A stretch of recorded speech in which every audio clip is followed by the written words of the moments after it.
Buddy, I'm Amanda Nichols, our Revolution Communications Director, and I'm honored to welcome all of you to our live Organized to Win call.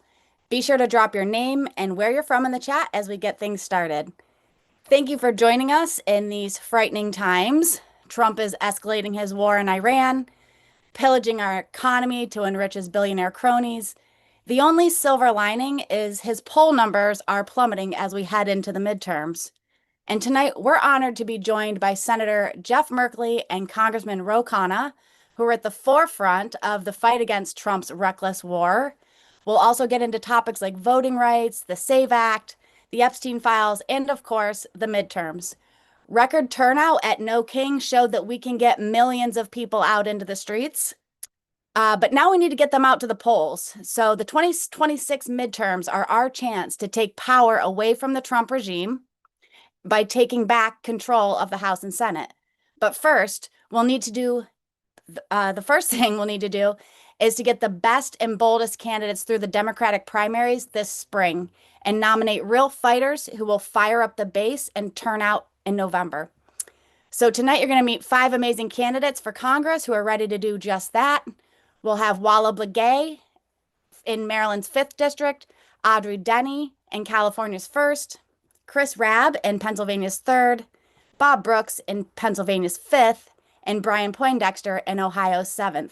They're all running for Congress, and this is going to be a very action-focused call. So I'm glad to have you here with us. If you haven't yet, say hello to the Our Revolution community by introducing yourself in the chat, your name, where you're from, and why you're tuning in. Let me read a few names right off the bat here. We've got Mark Imlay in Maryland. We've got Ben from Kansas City, Missouri. Brian from California says, hi, everyone. We've got Wes Anderson in KCMO, Kansas City, Missouri. Sonia in LA. Mike Fox in St. Petersburg, Florida. Karen from Big Bear Lake. This chat is just rolling right by, so glad all of you are tuning in to the Zoom here with us. We're also broadcasting on our social media channels, and we love to see the comments on socials as well. Once again, my name is Amanda Nichols, and I'm the Communications Director here at Our Revolution. Welcome to all of you joining our live national organizing call. This is a watershed moment with Trump raging a war in Iran and working families struggling with rising costs, cuts to critical social programs, all while the military budget skyrockets. Tonight, we'll be joined by Senator Jeff Merkley and U.S. Representative Ro Khanna. Who have both been on the front lines challenging Trump's war and the demand for hundreds of billions more dollars to fund it. And we need more leaders like that to step up. And in just a bit, we'll hear from 5 candidates who are ready to join them in Congress, proven champions for working families who are unafraid to confront powerful interests head on. These elections are coming up fast, some of them in a matter of weeks. So we're going to be going all in to send this next generation of progressives to Congress. We'll have Blegayy, who's running in Maryland's 5th District, leading the charge to reject dark money through the People's Pledge. We'll have Audrey Denney, who's organizing in rural Northern California in the 1st District, where she could flip a seat that has been held by Republicans for half a century. Rabb, he's a proven champion running on Medicare for all, workers' rights, ending forever wars in the bluest district in the country in Pennsylvania's 3rd. We'll have Bob Brooks, a 20-year firefighter who's also endorsed by Bernie and taking on a Republican incumbent in Pennsylvania's 5th. And Brian Poindexter, a union worker, iron worker, and organizer who's also endorsed by Bernie and running to build real working class power in Ohio's 7th congressional district. So this is how we win in November as well. This is how we make Trump a lame duck. This is going to be an amazing call.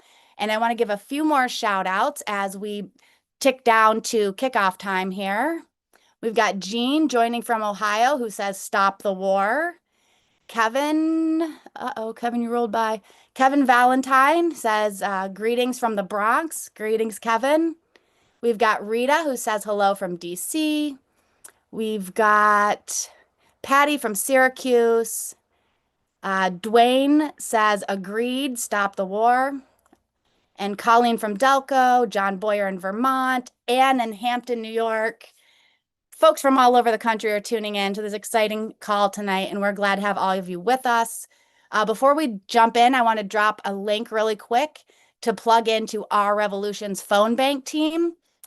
We've shown we can march in the streets. Let's show that we can get folks out to the polls. I really hope some of you will sign up and just hop on a shift for us for an hour or so. It can be really fun to do together. We can do our part. We can get out the vote for these candidates who will actually stand and fight with us. So go to that link in the chat. And with that, it's 8:31. We're going to get things started. Let me hand it over to our host for the evening, Our Revolution Executive Director, Joseph Gevarghese. Joseph. Thank you, Amanda Nichols, Our Revolution's amazing communication director. Good evening, brothers and sisters and friends of Our Revolution. My name is Joseph Gevarghese. I'm the executive director of Our Revolution, and I want to welcome each and every one of you to our live national Organize to Win call. Wherever you're calling from, wherever you're tuning in from, whether you're in the Zoom room or you're watching on social media, welcome. Please, if you're watching on social media, share the link and feel free to comment and ask questions. Now let's kick off this call. Last weekend on No King's Day, more than 8 million of us took to the streets with a loud message. We said no to Donald Trump, and we said no to his authoritarian regime that's engaged in a pattern and practice of corruption and self-dealing. Now we've got to turn that grassroots energy into real electoral victories. The 2026 primaries are already underway, and the political establishment is counting on us to sit down, to sit it out, while the billionaires buy the midterms and continue to engage in corruption. Well, you know what? Here at Our Revolution, we say you've got another thing coming. No King showed that we can get people into the streets. Now, in this moment, we've got to show that we can get people to the polls. That is the mission that has been entrusted to us. And that's why Our Revolution is ramping up our voter turnout operation all across the country. We're calling, texting, and door knocking our neighbors because every single victory starts with grassroots organizing. And that's what this call is about tonight. In just a moment, you're going to hear from leaders who are stepping up to fight in this defining moment for our country. We're honored to be joined by United States Senator Jeff Merkley. Jeff has been on the front lines of speaking out against Trump's illegal Iran war. He's also been fighting to protect our voting system from Trump's abuses. We're going to be joined also by Congressman Ro Khanna. Ro's been leading the charge in the House to demand full transparency in the Epstein case. Senator Merkley and Representative Khanna are examples of the types of leaders we need who are not afraid to stand up, speak truth to power, and act like true representatives of a true opposition party. But the truth is we need more leaders like them in this moment if we're going to challenge Trump and the oligarchs. That's why Our Revolution's committed to electing the next generation of elected leaders. Tonight, you're going to hear from 5 candidates for Congress that Our Revolution is proud to endorse. All of these candidates are rejecting dark and corporate PAC money, and they're fighting to enact a progressive political platform. Our guests include Walla Blegayy. She's running for Congress in Maryland's 5th district, and this is the district that Steny Hoyer used to represent. And what's significant about Walla is that she's taken the People's Pledge and challenged her opponents to reject dark and corporate money spending. We're also going to be joined by Audrey Denney. Audrey's been organizing in rural Northern California to flip a seat in California's first congressional district. It's a seat that's been held by Republicans for nearly 50 years. We're also going to be joined by Rabb. He's a fearless progressive who's fighting on a progressive agenda that includes Medicare for all, worker rights, and preserving our democracy. And he's running in the bluest district in the country in Pennsylvania 3. We'll also be joined by another Pennsylvanian, Bob Brooks. He is a longtime firefighter, union leader, and a Bernie endorsed candidate who's going to be taking on a Republican incumbent in Pennsylvania's 5th congressional district. And last but not least, we've got Brian Poindexter. He's a union iron worker and a union organizer who's been endorsed by Bernie, and he's running to build working class power in Ohio's 7th congressional district. Brothers and sisters, these candidates are not career politicians, they're movement candidates. Because, look, this is more than about winning an election. This is about building a governing coalition that is rooted in advancing the interests and the needs of working people, not the rich and the powerful. And here's the reality. If we want a massive blue wave to crash down on MAGA in November, we have to win these primaries first. We have to make sure progressive candidates come out first in the Democratic primaries. We have to nominate fighters who get what working people are going through. And this is how we build a true opposition party. This is how we're going to build power and ultimately win real change. So tonight, I'm asking you, don't just listen to our call and our candidates. Plug in, take action, be a part of our movement, and help us get these candidates over the finish line. Next week, we're going to be starting our phone bank operation for some of these candidates whose elections are coming up in May, and want to invite all of you to sign up and take a shift and help us call voters, progressive voters, our revolution voters, Bernie voters, and tell them to make sure that they get out to vote, and they get out to vote for an Our Revolution endorsed candidate who will bring progressive values to Congress. The sign up link is in the chat. Again, take the moment to get involved in helping elect this wonderful group of candidates you're going to meet tonight. With that, I want to bring up our first guest, a good friend of our revolution, United States Senator who has been standing in Congress fighting for progressive values, from everything from leading on the Epstein files in the US Senate to leading on defending our democracy from attacks on voting rights to challenging Trump's illegal wars. Senator Jeff Merkley represents Oregon. He's running for re-election. We are proud to endorse him. And Jeff, we are proud to have you, excited to have you on our call tonight. Joseph, thanks so much. Can you hear me okay? We can hear you great. Tremendous.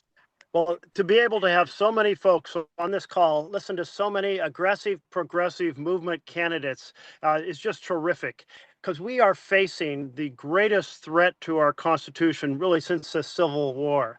We have all the elements. We've got a rubber stamp Congress that is not defending the constitutional powers of Congress. We have a deferential court that has said to the president, you can do anything you want. It's not a crime as long as you put a government stamp on it. And of course, we have a strongman personality as president who doesn't give a damn about the Constitution or separation of powers. You know, the Constitution gives three powers to Congress. One is the power of taxation. Trump has stolen it. One is the power of the purse, design programs, decide what's funded. Trump has stolen that.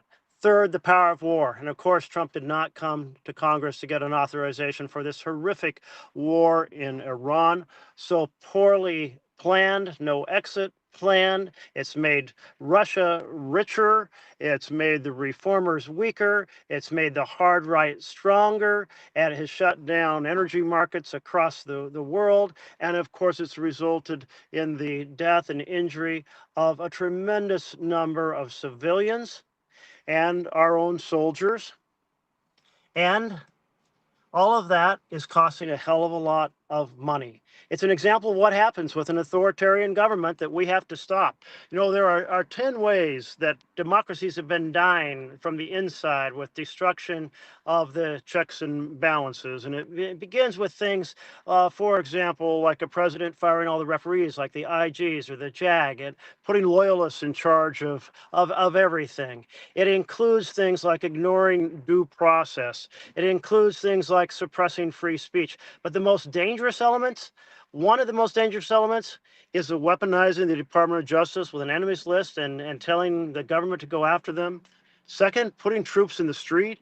And third, rigging the next election. It's rigging the next election why I really wanted to talk to you all tonight, because we are in enormous danger right now. Think about what Trump has already done. He put out an executive order that said, hand over your voter lists. And we, the Trump team, the Department of Homeland Security, is going to knock people off that list, and they'll have to re-register under very difficult circumstances. And that way they can manipulate the election. Well, most states, only about 12 handed over their lists. So then he went let's pass a law that demands that this happen. And I'm happy to say that we did stop that law, the SAVE Act. We stopped it in the Senate, thankfully. But now Trump is trying to get elements of it enacted through reconciliation, which can be done by simple majority in the Senate, so we won't have as much power. And he put out a second executive order. And think about this. This executive order doesn't say turn over your voter list. It says we, Team Trump, is going to compile a voter list for your state. We're going to hand it to you. And those are the only folks who can vote. And by the way, if they want to vote by mail, well, then they're going to have to submit a list to the postmaster. The postmaster is going to have to give each one a unique barcode. And if the barcode doesn't match, the postmaster won't mail the ballots. I mean, this is an extraordinary, extraordinary moment of manipulation and rigging of this coming election. And then we have the final tool that Trump will create, and that's a fictional emergency power to try to achieve what he couldn't achieve through legislation or through executive orders. Well, what do we have? We have all of you. We have grassroots power. We have millions of people in the street on No Kings. And we need all of you to think about the fact that this is a moment you cannot be on the couch with a pillow over your head, no matter how tempting that is. You have to be at every protest. You have to get involved in campaigns that you care about. And please, please, please join an affinity group. Most of you have already done that because you're on this call, but tell your friends they have to do the same, because to be angry and alone is to be depressed, but to be angry and organized with others is to be energized and effective. And if there's ever a moment in our history that we need to be energized and effective, it's right now. So stay on the call, hear from these great candidates, decide who you're going to support, go door to door, donate money, help in every way possible, follow the lead that our revolution is setting out. Thank you so much, Joseph. Senator Merkley, thank you for joining us tonight and letting us know how important our civic duty is in this particular moment. And the only thing I would add is the only way to shut down Trump and to defeat the MAGA movement is to have an overwhelming blue wave in November. That's the only way to make Amen. sure that Trump does not rig the elections, because as Senator Merkley said, he's going to do everything in his power to rig the elections and to keep the MAGA movement in power. So, Senator Merkley, thank you. You're welcome. Thank you. Take care. Next up, I want to introduce Walla Blegayy. She is running for Congress to represent Maryland's 5th district. This is the seat that has been held by longtime establishment Democratic leader Steny Hoyer. Walla is one of us. She was a Bernie delegate in 2016. She's a labor lawyer, and she is a current sitting member of the county council in Prince George's County, Maryland.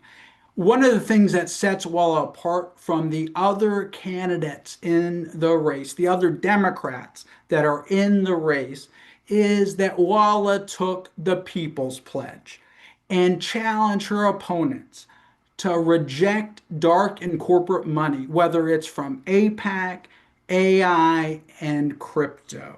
So I want to welcome Walla Blegayy to our National Organized to Win call. And Walla, I want to start off, why did you decide to take this pledge? And what does it say about your opponents who are refusing to take it? I would just tell you, I took this pledge because we are ground zero of these attacks by Trump. We need people to understand that I'm serious.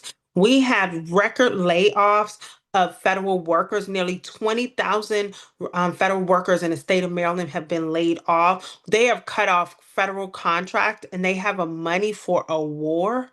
So we are telling people today, no more times. We need to take our government back. Many people here feel that they've worked hard. You've got people 40, 50 years that they've working for the federal government. They have been doing the work in the community. We have the highest utility bills because of these data centers. We have high grocery bills right now. Gas prices are high. People have been laid off. Our community has been wiped. So what I tell people today, I took the People's Pledge so people know that I'm serious. I'm serious about representing my community and making sure that we bring reform to the government that is now not serving us. So I took that People's Pledge so nobody would know. AI has been taking the jobs of residents. I just met with union leaders who are saying that these AI jobs are wiping out jobs for regular people. What will we do if the future it means that everybody will be unemployed? People have to recognize that these decisions, we have to show people that we're committed to them. By me not taking that money, it tells people, it tells the residents that they are my focus. And that's why I took the People's Pledge. And honestly, APAC, AI, crypto has all entered this race. And it is unfortunate because we're trying to get the word out and let people know we need real candidates who are really about us. And there's no other way to show that by taking the pledge. And at least one of your candidates has been endorsed by the Democratic. One of your opponents in the Democratic primary has been endorsed by the Democratic Majority for Israel. That is a group just like AIPAC is going to spend massive amounts of money. How has he responded to you taking this pledge and this challenge that you put out there? You know what? We need to let grassroots donors decide, not the big money interests. No, I mean we've said it out. We put it out there. We have not heard from Adrian on his response. And in fact, when he was asked about it when we were being interviewed, he said that that does not represent his views. But the reality is that when you take the money, the views are being impacted. I know that I've been a representative for 4 years. When you start taking the money, I didn't take money of developers and all that when I ran for council. And the reason why is because I wanted to tell people that I was true to them. And it was really the decision. When someone comes to you, they're going to be mad. They're going to say, we gave you money. You didn't do what we say. But I don't have that. No APAC money, no AI money, no crypto money. And what we're telling people today is that that's telling you that I'm for you, that I'm representing you. And because of that, we need all the financial support to make sure that we can get there. We need to get to voters to let them know that we're not bought. And that means that we will do what is right for them, and we won't be involved in taking money that belongs to the residents, that belongs to taking care of our own, and taking it into a war that benefits us, not one bit. So, Walla, thank you for joining us on the call, taking a few minutes to tell us about why you've taken the People's Pledge. Look, big money is going to flood the midterms. We saw the first sign of how extensive corporate and dark money is in the Illinois primaries, where these groups, crypto, AI, APAC, spent over $60 million, right? That and posing using front groups to spread misinformation, to confuse the electorate, and to make sure that corporations can hold on to power. And so, while I want to thank you for being here and wanted to emphasize with our membership, both here on the call and those watching on social media, we are committed to electing people-powered candidates like Walla who are pledging to represent the people and fight against corporate interests. And they're doing that by saying we're not going to take corporate money and challenging others to do that. One of the ways that we're going to be helping Walla is we're going to be phone banking to elect Walla Blegayy to the United States Congress.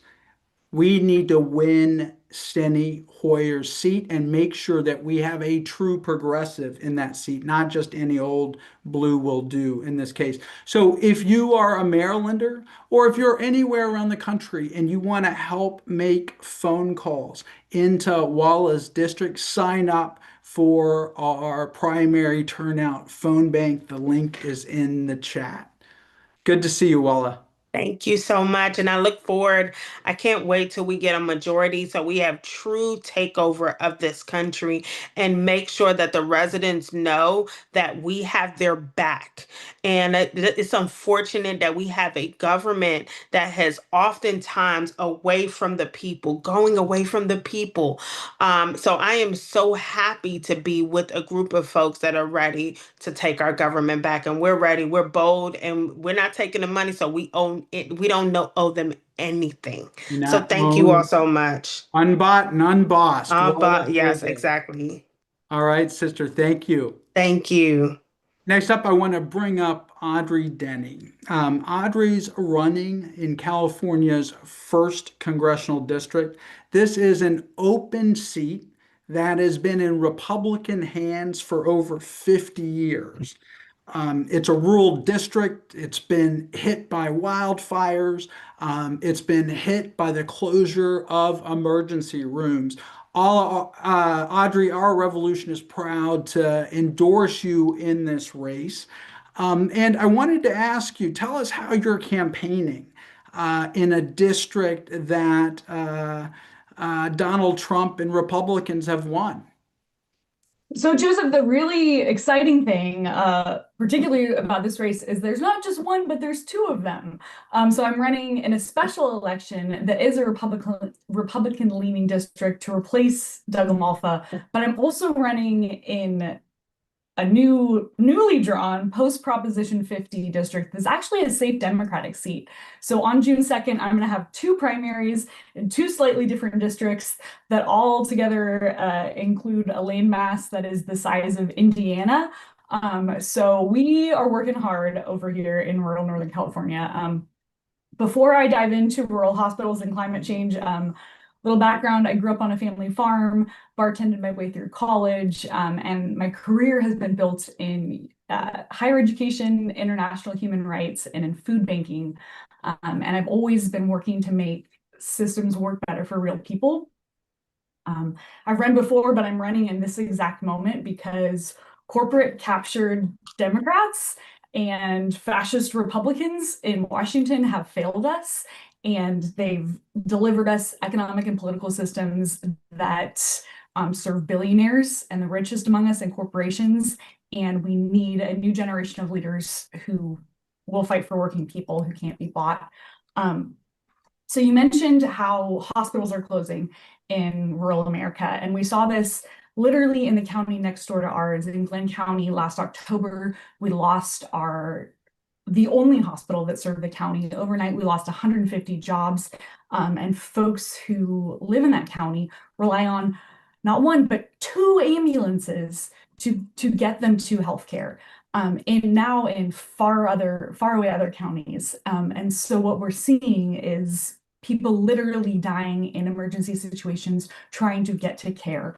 And this is what happens when essential healthcare is treated like a business, right? This is what happens when we have profit baked into our healthcare system. And this is why I so fervently support Medicare for all, and why we absolutely need to elect leaders who will deliver us finally a single payer nonprofit healthcare system that will finally just take profit and take private insurers out of the healthcare system, right?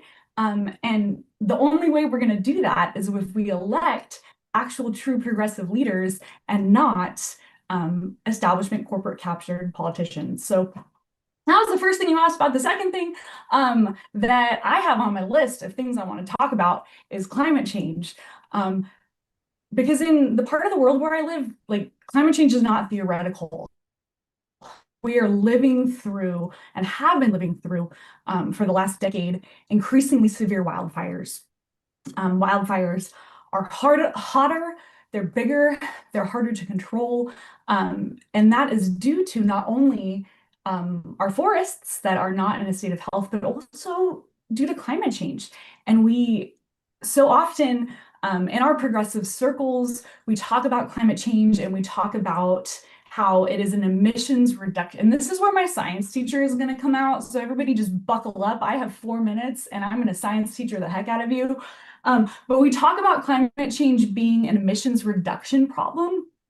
And we forget about our natural and our working lands, our forests and our farmlands that can actually sequester carbon into the soil, that can actually help us dial back, turn the dial back on climate change. And so if we invest in bold federal policies where we can at scale restore our forests to health, we're talking about thinning, we're talking about prescribed burns, we're talking about ecological restoration.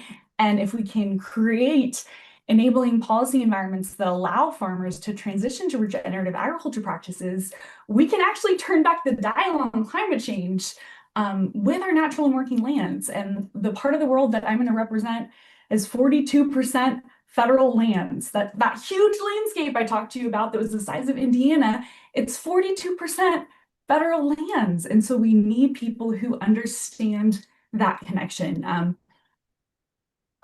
I want to bring rural America into the climate conversation. I have never and will never take a dime of corporate PAC money, so I can actually be true to the people that I want to represent and fight for Medicare for all. That's who I am. That's how I'll lead. That's why you should support me. Audrey, thank you for joining. Let me ask you this. So Medicare for all, climate change, these are traditionally progressive positions. How is that resonating in rural America? Yeah. When we talk about, no, so this is a fun fact. I ran for the seat in 18 and in 20. And I brought our congressman, I was the only person who's ever in 25 years brought our congressman to under 10 points. And I did that by talking about shared common values. My solutions have never changed. I've always been talking about climate change or climate change, forest restoration at scale, and single payer. But when we talk about shared common values, that no one should die waiting for emergency care, that no Americans should go bankrupt because they can't pay their health bills, when a fire takes out your entire town and takes out 85 lives, you're willing to talk about what makes those fires hotter and harder to control. And so when we talk about shared common values, when we treat the humans that we're talking about as people, we're able to actually make change. And like progressive populist messaging works in rural America when we talk about shared common values. And that's, I think that's what we need to be doing across the whole country.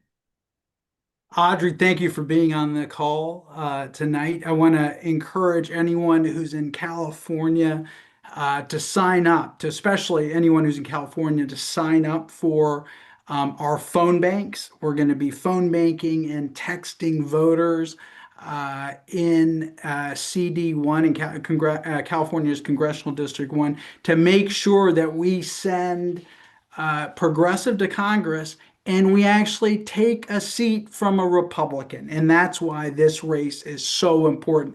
So again, donate your time, donate your treasure. Let's get Audrey over the finish line. Thank you, Audrey. Thanks, Joseph. Our next guest is Brian Poindexter. And Brian is an iron worker. He's a union organizer and he's a sitting city council member. And he's running to represent Ohio's 7th district. The primary, Brian, is just a month away on May 5th.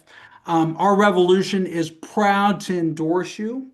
And like Audrey, you're running in a Republican leaning district. Tell me what you're hearing from voters um, about the Republican Party in this moment, and what gives you a sense that we can take a Republican seat. Yeah, well, great question, and thank you very much for having me today. Grateful to be here. What I'm hearing on the ground, and let's back up. It's Republican recently, right? This district has always been a working class district. It's kind of been gerrymandered. So, like in the Cleveland suburb area where I live in Brook Park, it's strong Democrat suburb living, but then they drew in Medina, Ashland, and Wayne, which is pretty rural. And the one thing that unites the whole district is we all have to work for a living. I don't care if you shower before work or shower after work. We all have to work, and that's been the uniting factor. And when I'm talking to people, even in the rural parts of the district and even in the Republican areas, uh, they're grateful that somebody who is just like them is running. Right? It's the United States House of Representatives. And we haven't had real representation in this district in quite some time.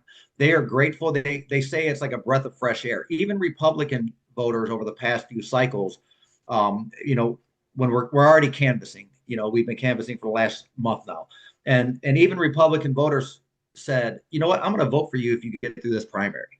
So that gives me hope that, I think people are in this district are tired of the partisanship, and they just want somebody who's going to fight for them and working people. And that's really been the whole core of our message to this point, has been the Holy Trinity: fair wages, access to affordable quality health care, and a secure and dignified retirement. I mean, I don't care if you are Republican, Democrat, Independent, if you're white, black, male, female, whatever you are, that's all we want. And we want peace, and we want to be able to go to work, make a decent living, support our kids, send our kids to college without breaking the bank, go to the doctor when we need it, and just live a happy, peaceful life. I think even Republican voters are tired of the chaos of the day. I mean, and let's make no mistake, every week it's a new story, whether it's Venezuela, Greenland, NATO, Iran now, all these different things, and the chaos is the point. Because if we're chasing the chaos, we lose our message of fighting for working people here in this country. And don't get me wrong; those issues that we see nationwide, those are insane. Like going to war in Iran is insane. It was not on the top 10 list for anybody in my district. And our current Congress member, he supports it 100%. He has no clue what people are going through on the ground, and it shows, and we're going to beat them in November. Brian, thank you so much for taking time out of your campaign schedule to join the call.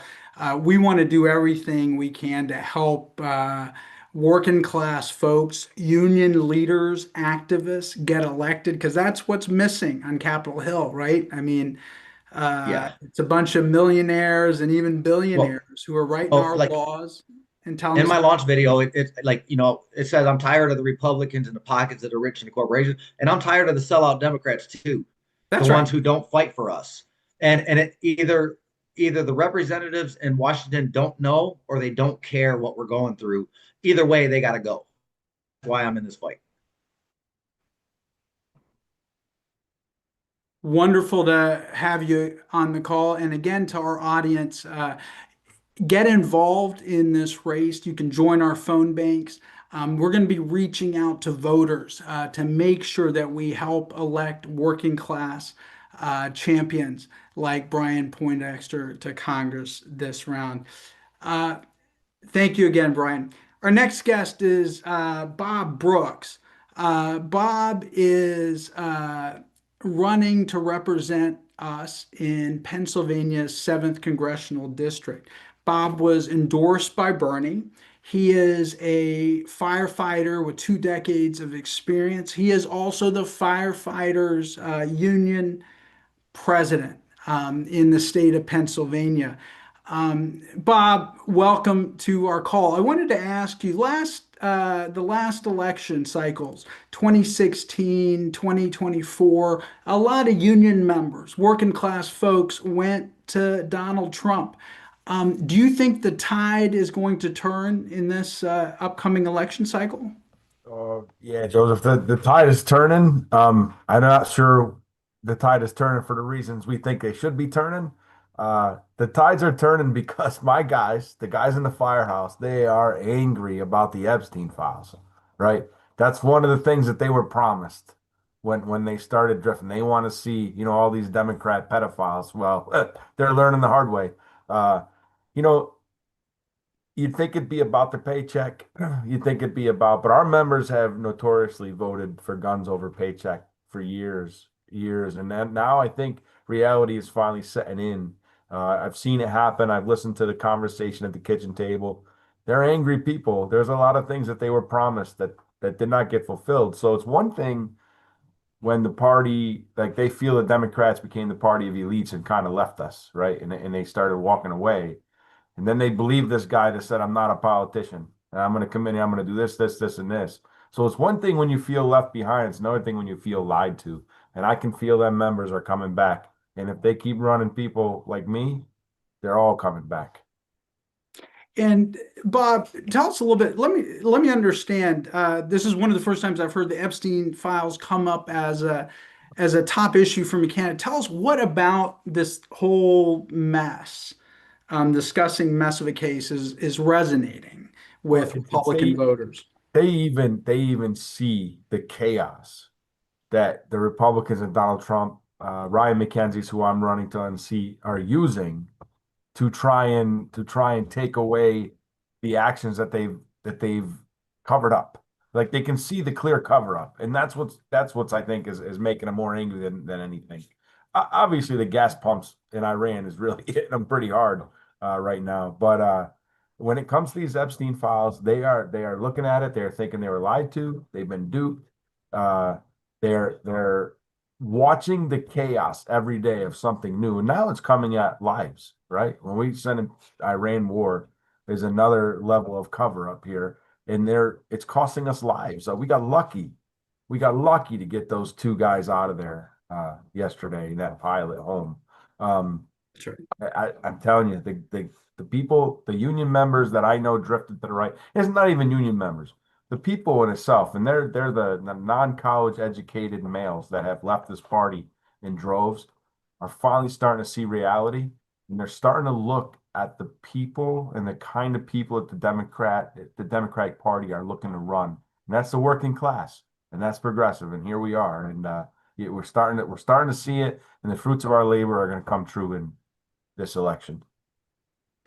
Bob Brooks, so happy to have you on our National Organized Win call. Want to encourage everyone who's in the Zoom room or if you're watching on social media, sign up to be a part of our phone bank force and help us turn out the vote. We've got a primary election coming up on May 19th. Is that right, Bob? Yes, sir. Yeah, May 19th. All right. And we're going to do everything to make sure that you get over the finish line because we need more progressive voices, more working class voices on Capitol Hill. Thank you, brother. Thanks for everything. Thank you, guys. Good luck, Bob. Thanks. You too. Our next guest is Chris Rabb, and that is Rabb as in rabble rouser. That's the way he introduced himself earlier. Chris is running to represent Congress in Pennsylvania's 3rd district. This is a blue district. It's one of the bluest districts in the country. The bluest district. The bluest district. And you know what? We should have a true blue progressive who's fighting for Medicare for all, who's fighting for union rights in that seat. Chris, welcome to our call and tell us how the establishment is reacting to your race. They're scared as hell. And I love it. I love that my badge of honor, among others, is that I have never been endorsed by my own party in any contested race I've been in for the past decade, even though I'm the highest vote getter as one of 203 state representatives statewide. It didn't matter that I was a committee person for 18 years, a ward leader in the highest turnout ward in the city of Philadelphia, that I introduced over 100 bills and resolutions.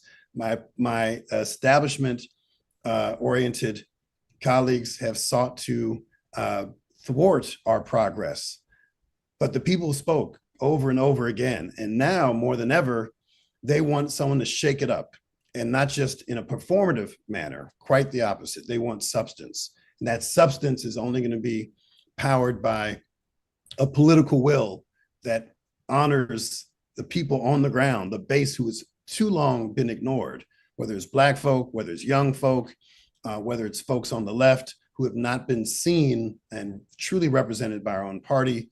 And in the bluest district in the entire nation, we deserve a public servant who's dedicated to transformational change and not another status quo politician. And it is the first time in 35 years that there is no incumbent on the ballot, and I am the only progressive in this race. And I'm also the only candidate who's never taken a dime of corporate PAC money. And so that distinction is pretty remarkable. So any blue will do is not appropriate in the city of Philadelphia or any one party town. We need to make sure we send the right Democrats to Congress. That's absolutely right, Chris. And again, let me ask you, like, so you're in a deep blue Democratic district. How are the issues that you're running on resonating? Or another way of saying that is, what are voters saying? What do they want to see in this moment? Regular rank and file. Sure. Well, I mean, obviously affordability is super important, right? They want to know that any candidate they look at understands that grocery prices, gas prices, housing, education, healthcare, these are all things that must be addressed and aren't in any meaningful way and aren't being promoted by our party as much as possible. And now there are people who are pandering to those issues. But what people have to discern is, who are the folks who are standing up for these issues and introducing legislation and being consistent long before they became popular, right? This has not always been the case. You have folks who are concerned about ICE. I represent a very diverse population in the 3rd Congressional District, and there are people concerned about ICE. But I introduced ICE legislation back in 2017 before most Democrats were even talking about it. It was not popular, it was controversial, but I did it because it was the right thing to do. But now all the other establishment Dems are like, oh, we should abolish ICE. But what were you doing before that became a slogan? And so the proof is in the pudding. And what would you say the top, so you think it's affordability, and are people talking about a couple of issues in particular about affordability? Is it healthcare? Is it childcare? Is it all of the above? Well, yeah, well, we have a very young district. It's one of the youngest urban districts in the nation. Over half are millennials and younger. So their concerns are overlap with concerns of, what we call super voters or primary voters, who tend to be folks like me who are 50 and above. And so, they're concerned about, childcare. They're concerned about healthcare, of course. They're concerned about debt-free, education, public transit. They're concerned about rent, right? Because they don't even necessarily think they're going to be able to buy a home anytime soon. But they're also really concerned about Fetterman. That's the F word in Philly and across Pennsylvania. When people meet me for the first time on the campaign trail, particularly young people, they want to know, how do I know you're not going to be the next Fetterman? And what I respond to is by saying, unlike him, I have receipts. I've been in the legislative body for 10 years where I have thousands of votes proving where I stand on issues. Everything I say is on the record. I have bills. He has tweets. And, people have a lot of buyer's remorse with regard to that kind of Democrat who's really betrayed Pennsylvania and all Democratic voters. But the other piece that I think is particularly important, which is relevant to the F word, is will you be honest about what's going on in the world and U.S. complicity in terror? And honestly, genocide has come up. I'm the only candidate in this race who's acknowledged the ongoing genocide in Gaza and its connection to Netanyahu's war in Iran. And that says a lot about the litmus test that matters to people who want to know if that candidate is being authentic. Because if you can't acknowledge what is so obvious to so many people and the international community, why should you be entrusted to do anything else that you claim to have on your platform, whether it's universal health care, abolishing ICE, national grocery stores? Why should they believe you if you can't even be honest about something that is a clear genocide happening right now? And that has come up quite a bit, particularly with young voters. And young voters will determine who the next congressperson is from the city of Philadelphia. Well, and Chris Rabb, we hope that is you. We're proud to, again, endorse you, endorsed you in previous bids. We're proud to be behind you, and we're going to be committed to getting out the vote on election day, which is coming up here pretty quick. That's right. May 19th, less than 50 days away. Same I'm day, really yeah. excited. And I see Representative Khanna on there. We didn't see each other. Last time we saw each other was on MSNBC. I don't know if you remember that, Congressman, with Chris Hayes in 2012. I do remember, Chris. You're doing a great job. I'm very impressed. A lot of my friends in Philly speak very highly of you. You know, I grew up in Bucks County and was born in Philadelphia, so I've got a lot of ties still there. I look forward to working closely with you and to uplifting your leadership. Well, I look forward to uplifting yours. You're, clearly the progressive in the race, and I appreciate you've said clearly about genocide and stopping military sales to Israel and opposing this war, which is costing hundreds of billions of dollars, which we should be putting in Philadelphia, and childcare and healthcare and jobs. That's right. Chris Rabb, thank you very much. And thank you for introducing Representative Ro Khanna, a good friend of our revolution. We fought together on many issue fights over the years. Ro, welcome to our Organized to Win call. I wanted to start out over the weekend, right before the weekend, you called on Senate Democrats to make sure that the next Attorney General, whoever it is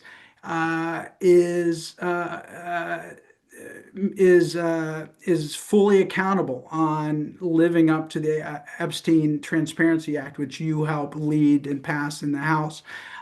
Tell us a little bit about that, and as a little bit of the backstory.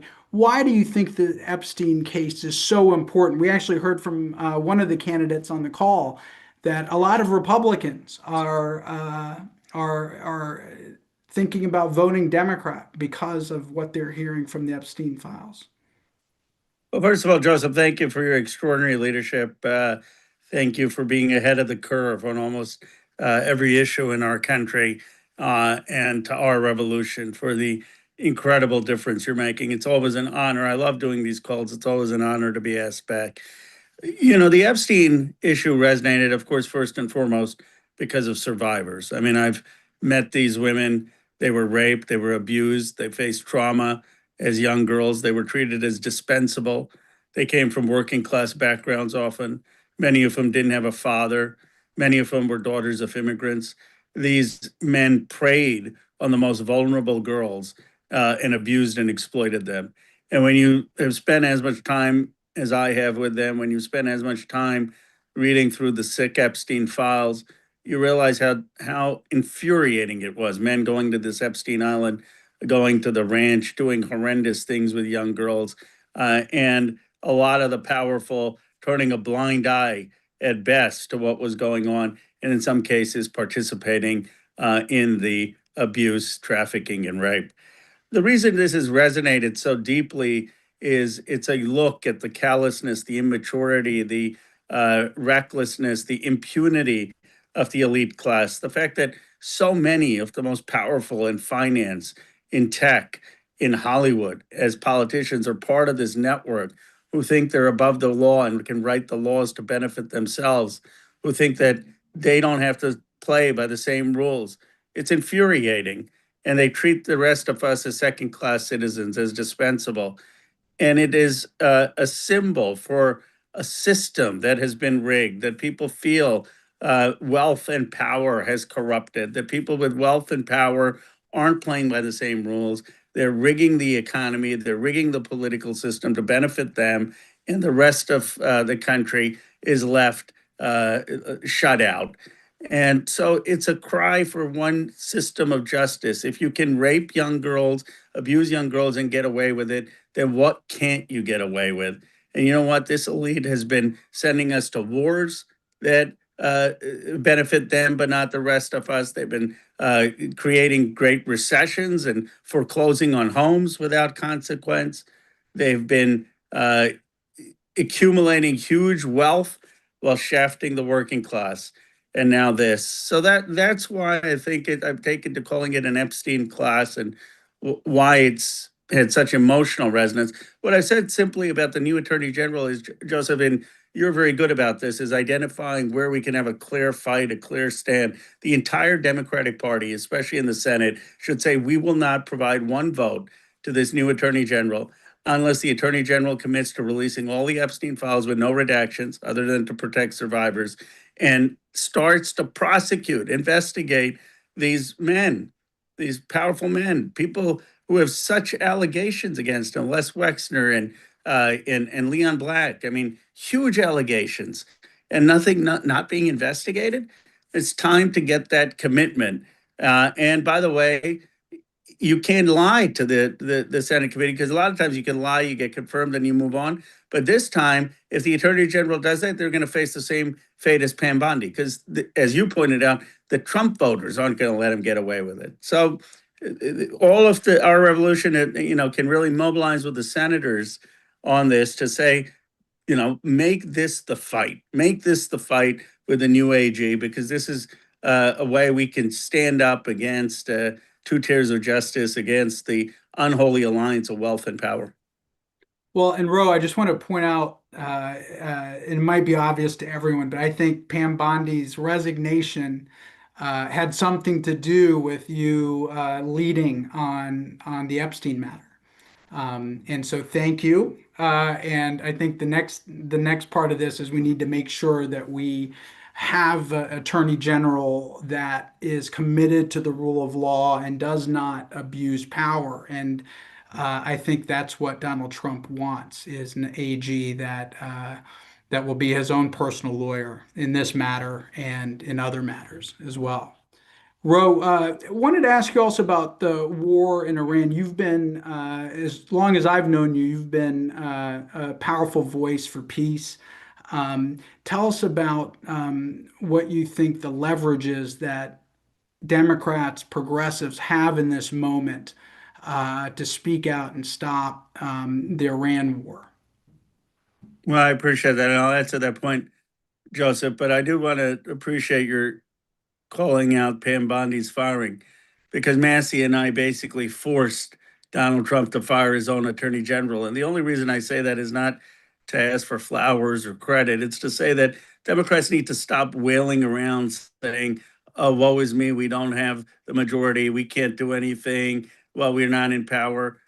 We just showed that you can build a coalition and get the attorney general fired. So it's time for Democrats to stop making excuses and start using their imagination, creativity, and organizing to make a difference. And I hope the Pam Bondi's firing will inspire more Democrats to take that fight, as you've always taken, to Trump, and not shy away from it, and not sort of be resigned in defeat at this moment. The point with Iran, I think, is also important from a moral clarity perspective. Trump is threatening war crimes, and we need to be clear in saying that. Our American president is comparing the Iranian people to animals. That is what Gallant said about the Palestinians in Gaza. It is utterly dehumanizing and disgusting rhetoric that has no regard for the human dignity of non-European lives. And we need to speak out about that. We need to speak out against war crimes that he's threatening with the destruction of power plants. And we need to say these are clearly impeachable offenses. These are crimes against humanity to be threatening that. This is no laughing matter. It's not like, ha, ha, ha, he cursed out in a tweet. We have the American president threatening to bomb millions of people to their death. And it's important that we understand just the gravity of what we're seeing. The second thing I would say is that we need to be the voices for peace. We need to say America needs to stop bombing, Israel needs to stop bombing, Iran needs to stop bombing, and that there needs to be some kind of ironclad agreement that we're not going to bomb Iran again, because that's the only way you're going to get them to the peace table. They fear that we're going to just start these campaigns, or Israel's just going to have a mow the lawn strategy every 6 months. And we need to open the Strait of Hormuz, obviously. And we need to have some negotiation on the settlement on the sanctions, and a negotiation on the nuclear materials still underground. But we should be the voices for peace. I have said that if Trump actually stopped the war, I'm not going to attack him as appeasing, because I don't want to disincentivize peace. I mean, this is too important for politics. There are a lot of things, that we could attack. I fear for the world. I fear for lives. I am in this to do everything possible to stop Trump's terrible instincts of creating human destruction, and to try to bring this war to an end. And the last thing I wanted to ask you about is you said that at least in the media it was reported that if we win the House in the midterms, Democrats should impeach Donald Trump. Yes, I mean, I didn't realize it was that controversial a thing, and then I started to. I don't know if it's controversial. I think we all agree with you. And then I've heard from some of my colleagues, etc. And I guess here's my point, which I don't think is that contradictory, why you can't hold two thoughts at the same time. Obviously, the agenda for the House Democrats has got to be much broader than just impeaching Trump. We've got to stop all the corruption. We've got to reverse the tax breaks to billionaires. We need to have a good jobs program so AI doesn't eliminate jobs. We need to stop the data center extraction. We need to provide health care. We need to have universal child care. We need to have a living wage. But at the same time, we need to have accountability, and we've got a president who's committed impeachable acts. I don't understand why we can't impeach him as well, have accountability and a forward agenda. And this is where I don't understand sort of sometimes the criticism. The Democratic Party has to do two things. We need elite accountability. We can't have elite impunity. We need to hold people accountable for the laws that they have broken. And at the same time, we need a New Deal-like transformative movement, a multiracial New Deal, not a exclusionary New Deal like FDR, who excluded the Black South, a multiracial New Deal that meets the moment. And we can do both. And it's only if we do both, if we hold the Epstein class accountable and we offer a vision, and what I call a new economic patriotism, or a new Deal, that we can really meet the anger, frustration, cynicism, despair of so many Americans who want a cleaned up political system and one was Bernie. That was our revolution. That was the political and economic revolution that he prophesied and called for in 2016. And I believe we need now more than ever. Amen. Representative Ro Khanna, thank you for taking time out of your schedule to be with our revolution as we head into this midterm campaign cycle. Thank you. Thank you, Joseph. Always an honor. Appreciate you. Appreciate everyone. What Rose said is absolutely right. This midterm election cycle is fundamentally going to be, are we going to hold Donald Trump and the rich and the powerful accountable for all of their evil misdeeds? And then the second thing, are we going to elect progressive champions who will fight for regular working people. That's what this election is ultimately about. So, brothers and sisters, I want to invite all of you to join us at our revolution, and you can do that in multiple ways. One is you can join us in calling on Senate Democrats to do what Ro Khanna is calling for, to make sure that the next attorney general, any attorney general that Trump puts forward to them as a nominee, has to commit to releasing all the Epstein files, fully disclose what the government knows, pursue real investigations and prosecutions of the entire Epstein class, and ultimately uphold the rule of law without shielding elites. Get involved, sign this petition. We're going to deliver it and keep the pressure on Democrats as we go into this period of nomination of a new attorney general. The other thing you can do is join our phone bank force, our primaries phone bank. We're going to be making calls into the districts of all of the candidates that you met on this phone bank. We're also going to be calling for other endorsed candidates as well, but we need you to do it. We are not funded by billionaires and millionaires. We are not a super PAC. We're funded by each of you donating your time and donating $5, $10, $20 at a time. Help power a movement, volunteer to be a part of our phone back force. The next thing you can do is the next big mobilization after No Kings is May Day. There is a May Day strong event coming up on May Day, which is May 1st. It's a massive coalition. And people are going to be turning out, and they're making a commitment. No work, no school, no spending. It is an economic boycott. That is the next big movement moment in our country as we fight against Trump and the oligarchs. And if you want to get involved in any of the events that we're helping host around the country, sign up. Link is in the chat. And last but not least, you can make a donation to our revolution. And in this case, you could also buy this I Did That sticker, which you get 2 for $6. And it might come in handy as when you go to the pump and you see that gas prices continue to go up, or you see other destructive things happening in our communities. And with that being said, I want to thank everyone who was in our Zoom room and everyone who's watching online for joining our National Organized to Win call. And I want to close this out with a chant. Unmute your mics wherever you are and say it with me. When we organize, we win. When we organize, We win. when we organize, We win. Good night, brothers and sisters. Record.